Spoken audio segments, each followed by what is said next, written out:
do nosso Senhor e Salvador Jesus Cristo. Abra a Bíblia no livro da história da igreja, Atos dos Apóstolos, capítulo de número 16, versículo de número 16, vamos ler até o versículo de número 18, Atos dos Apóstolos, capítulo 16, vamos ler do versículo 16 até o versículo de número 18, para uma rápida reflexão da parte de Deus.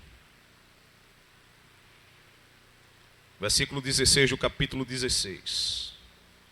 E aconteceu que, indo nós para o lugar da oração, nos saiu ao encontro uma jovem escrava, que estava tomada por um espírito que a usava para prognosticar, na sua tradução, um espírito de adivinhação, eventos futuros. Dessa forma, ela arrecadava muito dinheiro para os seus senhores por meio de adivinhações. Seguindo a Paulo e a nós, vinha essa moça gritando diante de todos: estes homens são servos de Deus Altíssimo e vos anunciam o caminho da salvação. E ela insistiu em agir assim por vários dias. Finalmente, Paulo irritou-se com aquela atitude e, dirigindo-se ao Espírito, o repreendeu, exclamando: ordeno a ti, em nome de Jesus Cristo, retira-te dela. E ele, naquele mesmo instante, saiu. Glória a Deus. Glória a Deus. Meus irmãos, o livro de Atos dos Apóstolos foi escrito pelo médico amado, Dr. Lucas. Lucas, ele não era um judeu, era um gentio, mas um conhecedor profundo da língua grega. Nós sabemos que Lucas, ele conheceu o evangelho através da pessoa do apóstolo Paulo, e por ser um conhecedor profundo da língua grega, ele escreve com muita graça, com muita propriedade, o livro de Atos dos Apóstolos. Capítulo 16 de Atos dos Apóstolos, ele nos narra a terceira viagem missionária do apóstolo Paulo. Paulo, ele vai para Filipos por ordem do Senhor. Um varão aparece e manda ele ir para Macedônia. Ele passa por Troade, ele navega e ele chega em Filipos. Em Filipos, Paulo, ele prega o evangelho, e pregando o evangelho, ele tem por graça uma mulher chamada Lídia, que, ouvindo Paulo pregar, essa mulher se rende aos pés de Jesus. Lídia, ela era uma vendedora de púrpura, de tecido, e ela aceita a Jesus Cristo através da ministração de Paulo. A história nos diz que Paulo e Silas estava no caminho da oração. Alguns estudiosos falam que o ambiente que eles estavam indo para orar era um ambiente que a irmã Lídia proporcionou para que eles viessem a ter um lugar para orar. Então ele está indo a este caminho da oração, e ali naquela cidade, naquele lugar, existia uma menina que estava com o espírito de adivinhação. Ela adivinhava o que ia acontecer. Na verdade, Lucas, ele está usando aqui um termo pejorativo, porque o que estava usando aquela menina era um demônio. Então, ela dava muitos lucros pela adivinhação aos seus credores, aos seus donos. E Paulo, ele vinha para o caminho da oração. É interessante que essa menina, quando vê Paulo e Silas passar, ela diz: olha aí, verdadeiros servos do Deus Altíssimo. É interessante nós frisarmos que não foi somente um dia, nem 2 dias, mas a Bíblia relata que por muitos dias essa menina elogiava Paulo e Silas. Aqui, irmãos, eu tenho uma boa palavra de Deus para a sua vida. É interessante como o agir de Satanás é estratégico. Porque quando ele não consegue nos derrubar com crítica, quando ele não consegue nos derrubar com invenções, com calúnias, quando ele não consegue nos derrubar com lutas, ele tenta sempre nos derrubar com elogio. Prega demais, canta demais. Se não fosse você em tal lugar não daria certo. Se não fosse você. E a gente vai enchendo o ego, e cada dia mais vai se afastando de Jesus. É interessante isso aqui, porque quando ele não nos consegue derrubar com intrigas, com calúnias, ele sempre vai tentar derrubar com elogio, colocando sempre a pessoa como mais importante. Quando eu falo isso, é no sentido espiritual. E no sentido espiritual, irmão, a pessoa mais importante que existe é Jesus Cristo de Nazaré. Aleluia. Nós estamos aqui como um instrumento. Nós não podemos dizer que podemos salvar, fazer milagres. Não. Jesus, ele mesmo disse: sem mim nada podeis fazer. Então todo o louvor, toda a adoração, toda a exaltação tem que ser dada a Jesus Cristo de Nazaré.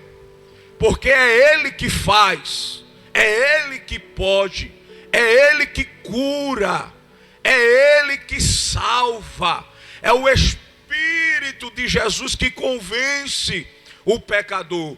Nós somos instrumento, é como um cano que faz chegar a água, e se a água não passar, a gente é somente um cano enferrujado. Glória a Deus. Então essa menina, ela começa a dizer: olha aí, os servos do Deus Altíssimo, eles pregam o caminho verdadeiro da salvação. Perceba, irmãos, que o espírito aqui é um espírito de adivinhação. E esse espírito aqui, ele não deixou de atuar nos nossos dias. Esse espírito está atuando, e pasme, em muitas igrejas. Em muitas igrejas que desprezam a palavra de Deus, porque preferem ouvir a adivinhação. Nós precisamos entender e distinguir o que é adivinhação e o que é profecia. É isso que nós precisamos entender. Então os cultos hoje lotados não é o culto de ensino.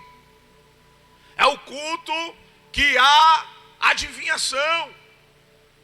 Aonde homens são usados por esse espírito. E quando eu falo homens, eu falo no grego homos, homens e mulher, que são usados, estão nos nossos altares para adivinhar as nossas vidas. E falam de número de CPF, que evangelho é esse? E falam de endereço de casa, que edificação é essa? A profecia, ela tem que ser pautada pela palavra de Deus. Então, o que nós precisamos entender é que um profeta de Deus, primeiro, ele não é atista. Segundo, ele não busca status. O profeta de Deus, ele não procura fins lucrativos. Os profetas de hoje, que a gente vê com espírito de adivinhação, eles andam de Ferrari, relógios caríssimos, são envolvidos por luxúrias. Nós percebemos, irmãos, que o vidente, o profeta de Deus, ele não era anunciado, ele aparecia. E se você for olhar as histórias dos reis, Saul, ele tinha um profeta chamado Samuel. Davi também, mas também tinha Natã. Então esses profetas aqui, eles recebiam a mensagem de direcionamento. Eles falavam para o rei o que o Senhor queria que fosse feito.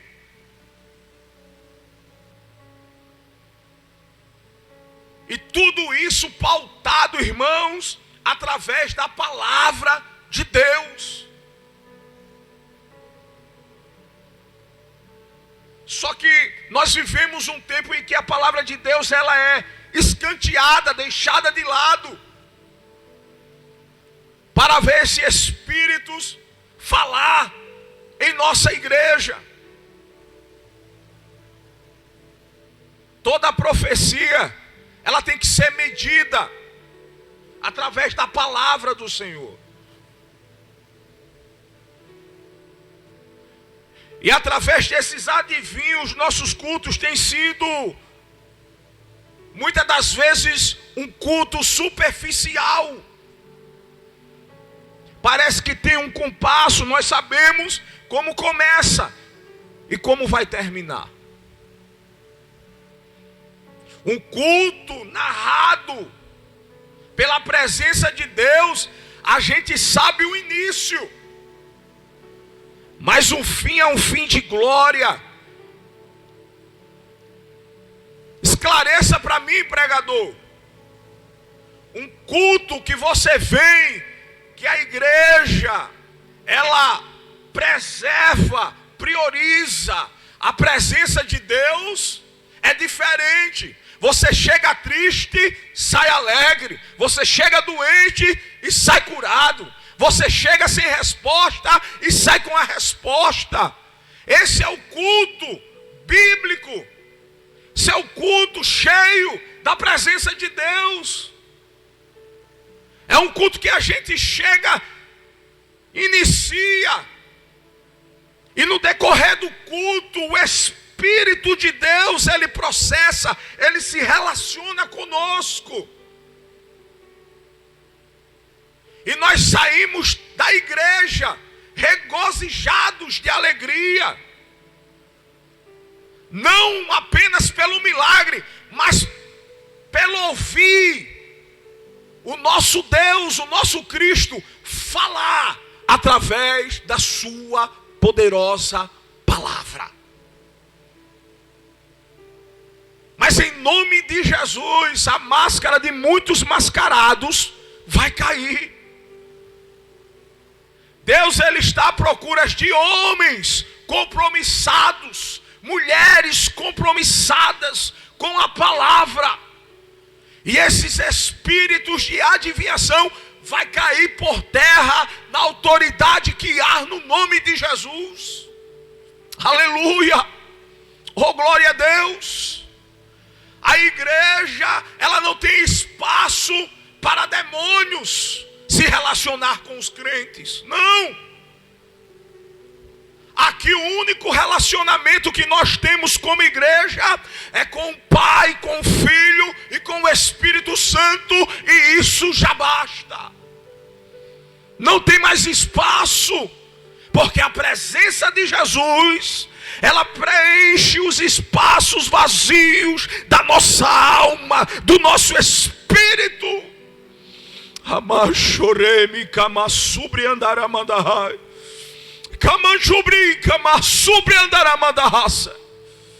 É a presença de Jesus que preenche o vazio da nossa alma. E nós não abrimos precedentes para ouvir adivinhações. Ela está aqui, irmãos, falando por muitos dias, elogiando Paulo e Silas. Só que quem é cheio do Espírito Santo, ele entende que a honra e a glória não é dele. Ele não aceita elogios de Satanás. Homens e mulheres compromissados com a palavra do Senhor, eles não aceitam elogios que massageiem o ego. Paulo está subindo e por muitos dias ela vai dizendo: servos de Deus, estes homens anunciam a palavra da salvação. Imagine, é um demônio que está falando isso. Não se espante com os escândalos que você vê na igreja brasileira. É Deus tirando a máscara do mascarado. É Deus tirando a cera, a maquiagem. É Deus desvendando. Porque Deus, ele anda na verdade. Jesus, ele anda na verdade. Eu não sei que caminho você tem trilhado, mas o caminho verdadeiro é Jesus Cristo de Nazaré. Ele mesmo disse: eu sou o caminho, a verdade e a vida. Não tem vida sem Jesus. Não há caminho acertado sem Jesus. Não há verdade que não seja somente dada pelo nome, proferida pelo nome de Jesus. Então essa menina está falando, Paulo se irrita. É como se Paulo estivesse dizendo: eu te conheço, Satanás. Sei quem é que está falando. Paulo se antecipa a ela e diz: olha, em nome de Jesus, sai dela. E essa menina é liberta. Era para ter um alvoroço. Era para ter ali um júbilo, alegria. Porque a menina estava possessa por demônios. Mas aí é onde a gente vê o verdadeiro evangelho. Paulo ali, irmãos, liberta aquela menina pela autoridade que há no nome de Jesus. O demônio sai. Só que os credores, os proprietários, daquela menina, se irrita, vai ao conselho e diz que aqueles homens estão atrapalhando os bons costumes. Na verdade, Paulo estava dando fim a um sistema lucrativo. Quando eles ouvem isso, Paulo de ser aplaudido, de ser elogiado, graças a Deus pela presença, graças a Deus por esses homens ser verdadeiramente homens de Deus. Paulo é levado à praça pública junto com Silas, e ali arrancam as suas roupas, e com vara bate em Paulo, que alguns estudiosos chegam a falar de chicotes que era usado pelo Império Romano, chamado azorrague, com pedaços de osso, lentilha de ferro e com chumbo para dar peso, 12 tiras. Alguns estudiosos chegam a dizer que eles não usam número pares, sempre os números ímpares. Por isso que eles falam 40 menos 1, deram 39 chibatadas em Paulo e Silas. E um detalhe, irmãos, Paulo, ele tinha cidadania judaica e romana. Ele nasceu em Roma.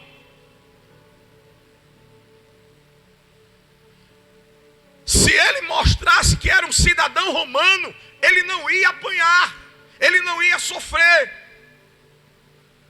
Isso aqui é interessante. E por que Paulo, ele decide sofrer? Se ele poderia se ausentar, eu imagino até Silas, uma conjectura de pregador. Silas dizendo: Paulo, você pode se ausentar disso, você é cidadão romano também.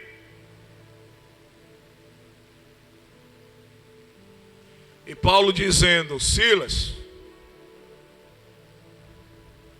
no evangelho não funciona assim. No evangelho é o que dá para você, dá para mim.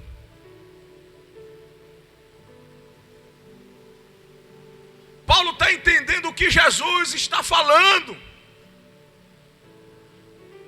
de ir pelos confins da terra e ser testemunha.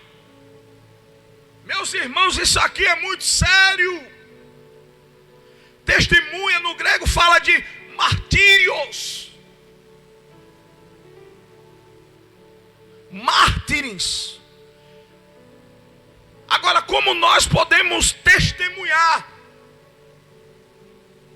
de alguém que não vemos?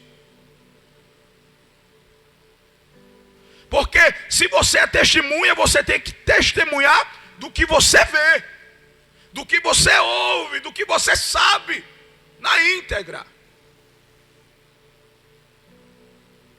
Só que Paulo, ele está baseado em uma verdade no capítulo 9, quando ele vem de Damasco, com o objetivo de aprisionar, maltratar os cristãos.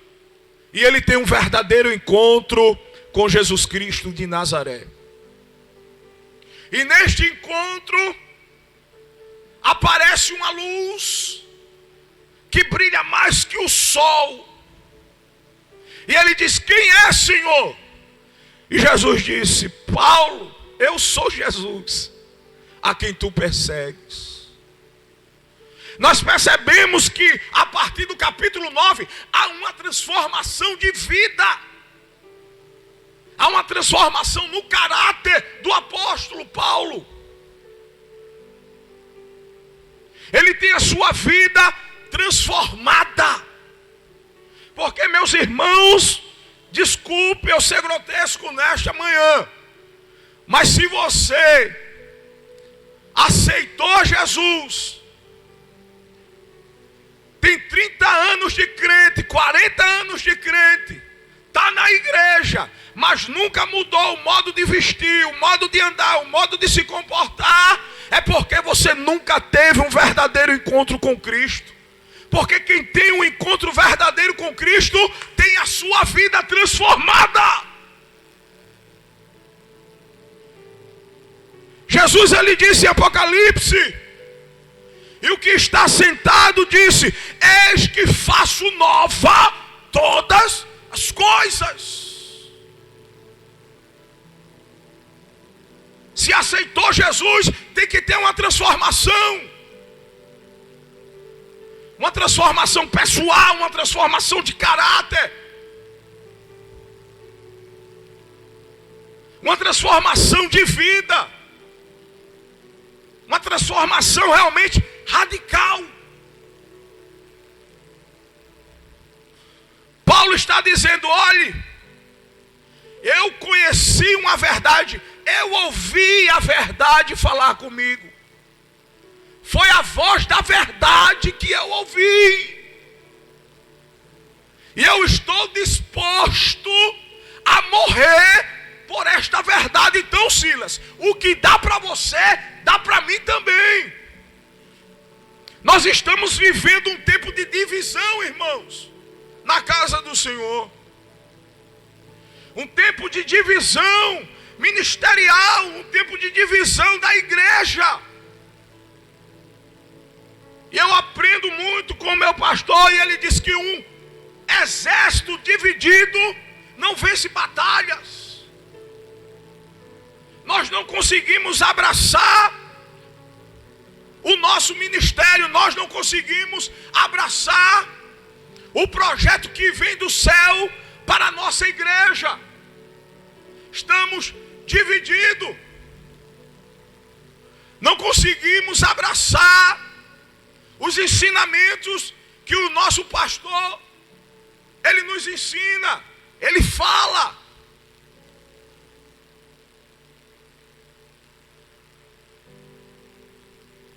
A gente, perdoa, está tão mascarado que na frente até das nossas lideranças, a gente diz que está com ela. A gente chega para o nosso pastor, diz: pastor, eu estou com o senhor, mas na hora de estar, não está. Então que evangelho é esse? De mentira? Não, ande na verdade, rapaz.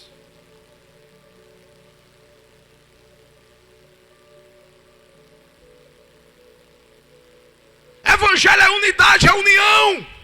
Aonde há brecha, o diabo entra. E ele entra, e a gente tem a mania de dizer que ele entra para cair. Ele não entra para cair, não. Ele entra para te derrubar. E só não derruba porque a graça, a misericórdia, o poder que há no nome de Jesus sobrevém sobre nossas vidas. O evangelho de competição, que compete para ser visto, para ter status, para ser aplaudido. Venha competir na oração, venha competir no jejum, venha competir na busca de ir para o céu. Competição por cadeira, competição, aleluia, por cargos eclesiásticos. Cadeira tem em todo lugar, meu irmão. Agora ministério não. Ministério é Deus que dá.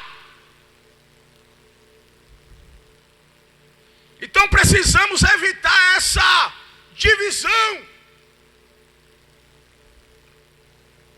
Divisão dentro do povo de Deus. Exército dividido, repito, não vence batalha.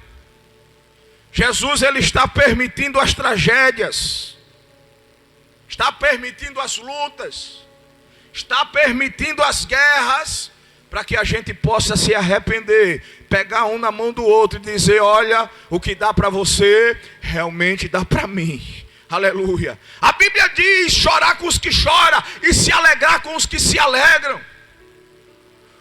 O mundo não depende de presidente, de governantes. O mundo depende só de uma única coisa: de um arrependimento sincero. E se o meu povo, que se chama pelo meu nome, orar, se humilhar, é isso que o mundo precisa. Chorar, se humilhar, se render. E quando vier o arrependimento sincero, ele ouvirá do céu e sara a nossa terra. Precisamos andar unidos, precisamos estar juntos. É uma batalha ferrenha, travada. E divididos nós, lamento, irmão, nós não vamos conseguir. É uma luta para colocar alguém na Câmara dos Deputados. É uma luta para colocar alguém na Câmara dos Vereadores. Falar de política. A política em si é boa. O que não presta é a politicagem.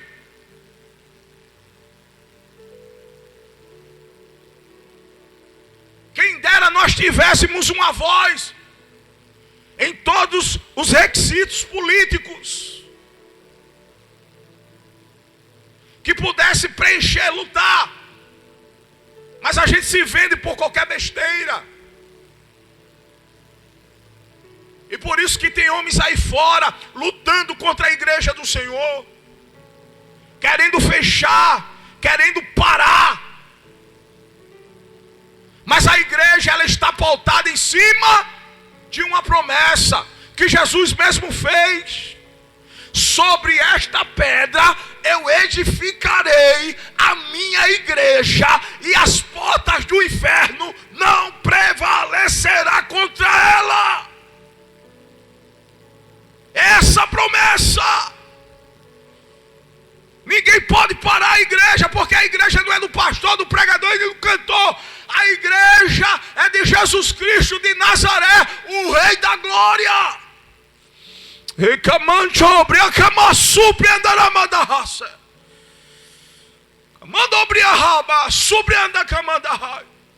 Se unir é o que nós precisamos nesses últimos dias. Eles apanham, são envergonhados, tiram a roupa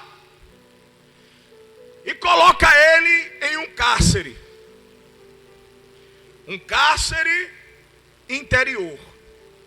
Vamos entender, essa prisão aqui é uma prisão subterrânea. Prenderam as mãos e os pés juntos, porque o objetivo de Satanás é, como eu disse, é parar a igreja de Cristo, é impedir que o evangelho venha a avançar. Esse é o objetivo de Satanás. Enquanto ele puder botar discórdias, fuxico, calúnias, inverdades, com o intuito de paralisar a igreja, com o intuito de parar o povo de Deus. Só que ele não entende que desde o começo, parece que ele se esquece que aquele que faz a tipificação de Satanás lá no Egito, o faraó, ele estava afligindo, cansando o povo, com o intuito de paralisar o povo, de avançar, de crescer. Mas quanto mais ele se levantava com o intuito de paralisar, o povo avançava, o povo crescia. Porque não tem ninguém que possa parar a igreja do Senhor.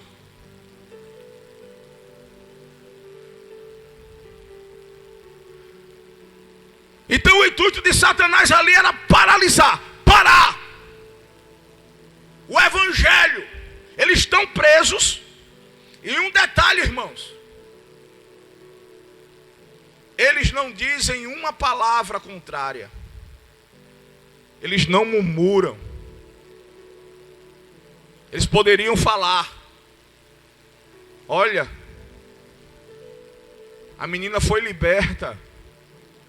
pelo poder do Evangelho, e olha o que nós ganhamos. Olha a nossa vida agora, como nós estamos.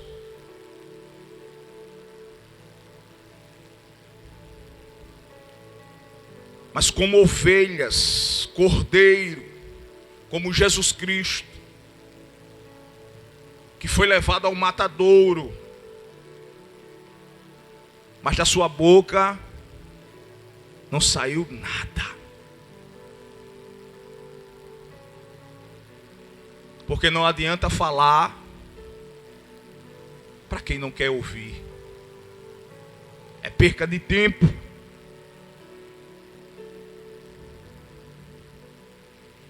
Eles estão dentro do cárcere, presos. E eu imagino em uma conjectura, o diabo olhando para eles e dizendo: consegui parar vocês. Vocês não vão avançar. Olha aí o fim de vocês, presos. Olha como vocês estão, sangrando, sentindo dores. Consegui parar vocês. Mas Paulo, ele olha para a sua vida, e a Bíblia diz que ele considera tudo que ele tem como se fosse esterco. Não vale de nada. Ele está tão disposto a morrer pela verdade que ele viu em Damasco, que nada consegue parar Paulo. Paulo está preso e o diabo está dizendo: acabei com vocês. O evangelho não vai ser propagado mais. E eu imagino o cárcere escuro, fedido, eles nu ali, todo ensanguentado, cabeça baixa. O diabo vai virando as costas dizendo: parei. Vai saindo do cárcere, e quando ele vai saindo, ele ouve uma oração. Eu imagino Paulo dizendo: ah, Senhor, como foi bom ser afligido para aprender os teus estatutos. Eu te amo, Jesus. Eu dou a minha vida pela verdade que eu conheci no caminho de Damasco, que é o Senhor.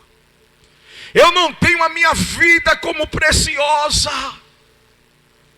Morrer para mim é lucro. Aí o diabo para e olha para ele e diz: como é que um homem sanguentado, preso, ainda consegue glorificar? Silas, ele vê atitudes de Paulo.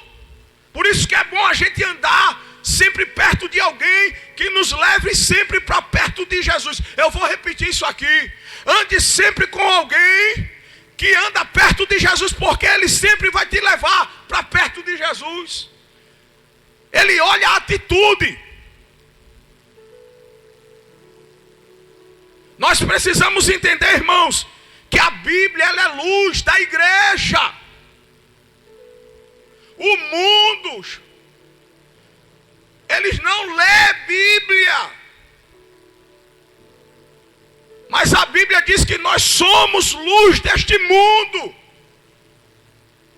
É a nossa atitude que faz as pessoas chegarem perto de Jesus. Quando Paulo está orando, Silas olha para Paulo e diz: eu não vou ficar por baixo não, eu vou usar o que eu tenho. E ele vai entoar, que a Bíblia diz que eles fazem oração e adoração ao Senhor. E deixa eu dizer algo da parte do Senhor para a sua vida. A adoração, ela não é sentida. Está falando heresia, pregador? Não, vou provar para você. A adoração, quando sai da terra, ela é recebida como cheiro suave. Ou seja, a nossa adoração tem que ser um aromático, ao ponto que o Senhor venha cheirar e se agradar da nossa adoração. Eu não vou só falar, eu vou provar também na Bíblia. Gênesis capítulo 8, versículo 20 e versículo 21. Noé está saindo da arca, e ele sente no seu coração em fazer uma adoração em holocausto ao Senhor. E ele pega todos os animais que são limpos, que não tem mancha, porque a adoração, ela tem que ser perfeita. É o único meio que atrai a presença do Senhor para o ambiente, é a adoração. Então a adoração, ela tem que ser recebida pelo céu com forma de aromático. E é interessante, Noé, ele vai dar os animais, holocausto, significa totalmente queimado.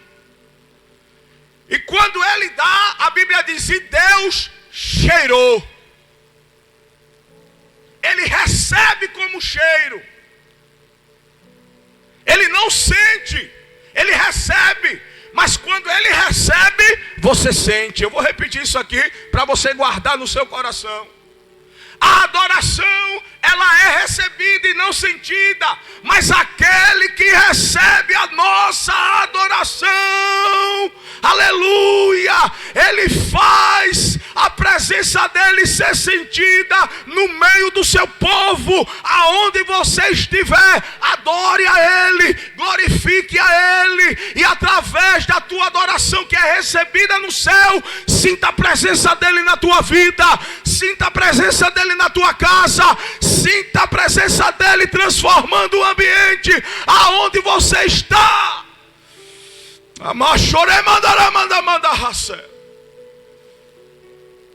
Se nós olharmos o motivo aqui, eles não têm motivo nenhum para orar e nem glorificar o nome santo de Jesus. No âmbito humano, não.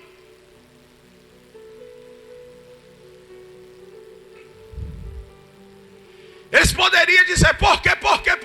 Eu adoro a Jesus, por quê? Os porquês não podem existir no nosso meio. Porque se os porquês acabar, como é que a gente vai adorar? Eu adoro a Jesus porque eu sou rico. Então, quando você ficar pobre, você deixa de adorar. Eu adoro a Jesus por quê? Porque eu estou bem de saúde. Mas quando eu estiver doente, eu não vou adorar. Eu adoro ao Senhor porque eu tenho amigos. E quando você deixar de ter amigos, aleluia, você vai deixar de adorar a Deus. Os porquês não podem existir. Porque se a tua adoração depender do porquê, quando o teu porquê acabar, a tua adoração cessa. Mas eles não têm motivo nenhum para adorar. Apanharam, estão com o corpo todo cortado, estão no escuro. Paulo está orando. E uma conjectura minha, pensando eu agora, alto. Silas louvando o hino da harpa de número 187. Não tem motivos, não tem porquê. Paulo está orando. Silas olha para Paulo e diz, mais perto quero estar, meu Deus, de ti, ainda que seja dor que me una a ti. Aí a adoração no céu, ela é recebida. E quando ela é recebida no céu, ela é sentida na terra. Um terremoto vem, aleluia, naquele cárcere e começa a abalar tudo. Oh glória, Oramachoremi kamandarama subri andarabadahai. E que me chamandarobiaha subri kamandobriaha. Lemrin chobria kamandobriaha subra kamandoremadaha. A adoração é recebida e ela é sentida na terra. O terremoto começa a invadir o ambiente. Porque todas as vezes que você adora o seu Deus, há um abalo na terra. Só que o terremoto ele tem uma virtude. O tempo já está esgotando. A virtude natural do terremoto é destruição. A característica, melhor dizendo, do terremoto é a destruição. Só que esse terremoto vem da parte do céu. E quando Jesus ele entra no terremoto, o que está fora do lugar volta para o lugar. O que não está dando certo começa a dar certo. Aleluia! Glória a Deus. Se prepare para o terremoto de Jesus na sua vida, na sua casa, na sua família, nos seus sonhos, nos seus projetos. Se prepare, porque se a tua adoração é recebida, ela é sentida na terra. E se ela é sentida na terra, há um reboliço espiritual em prol da tua vida. Se você recebe isso onde você estiver, glorifique, exalte o nome santo de Jesus nessa manhã. Glorifique a Ele. Crente que é crente vive na dependência de Deus. Dependa da presença. Aleluia. Deus vai fazer o diferencial. Aleluia. Não deixe nada, aleluia, parar a tua adoração. Deus, quando Ele vem em um culto, Ele não procura o pastor, Ele não procura o pregador, Ele não procura, aleluia, aleluia, o cantor, não. Ele procura verdadeiros adoradores que o adorem em uma única forma, em espírito e em verdade. Se for na carne não serve, se for, aleluia, com palhaçada não serve, mas se for em espírito e em verdade, Ele recebe e o reboliço acontece na minha e na tua vida. Se prepare para o terremoto de Deus na tua casa. Vai voltar tudo para o lugar, vai dar certo, porque Jesus, Ele está neste negócio. Receba esta palavra no nome de Jesus. Não pare de adorar. Verdadeiros adoradores diante da crise, Ele continua adorando. Diante da tempestade, Ele continua adorando. Diante da dificuldade, Ele continua adorando. É verdadeiro, verdadeiro, verdadeiro adorador. Amantobriaha, machoremandaramanda. Ei, camantrubiaha, subrianda, chobiaha mandaha. Aonde você está, aleluia, que quer priorizar essa presença, aleluia, que ouviu esta palavra da parte de Deus, aleluia, aonde você está, eu quero orar por você, alma cansada, aleluia, oh glória a Deus, que não é entendido, que não é compreendido, mas Deus está dizendo, eu te conheço, eu sei quem é você. Onde está você? Digite, eu quero aceitar a Jesus, eu quero servir a Cristo.